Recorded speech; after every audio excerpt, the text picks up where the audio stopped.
Does it help when we've experienced trauma to talk about it? I want us today to think about Dan Whitlam, who's been called the poet laureate of the lost generation. He describes his generation, he's in his 20s, as being lost because he says that they suffer from option paralysis.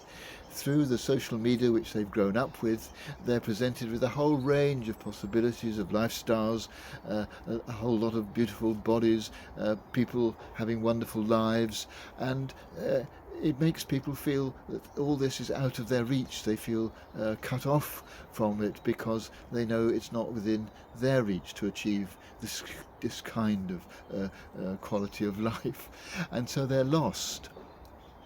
And he writes poems for his own generation, for the lost generation, on TikTok, and he has hundreds of thousands of followers, and he does gigs all over Europe and America.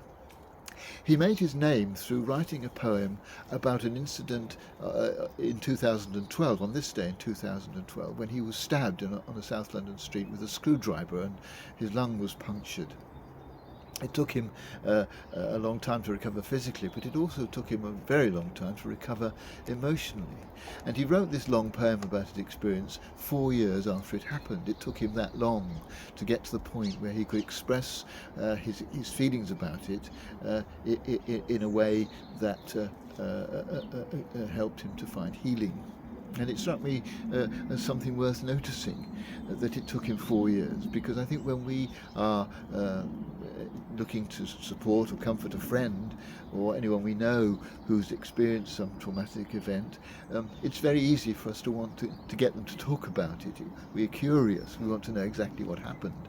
And actually it's not helpful often to the person to force them to speak about it too soon. It can embed the trauma.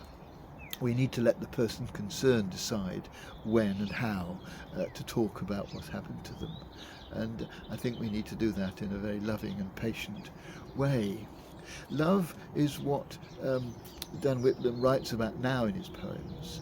He says that the solution for the lost generation is to realise that all the options that are presented to them through social media really pale into insignificance compared with what everybody wants, which is to love and be loved.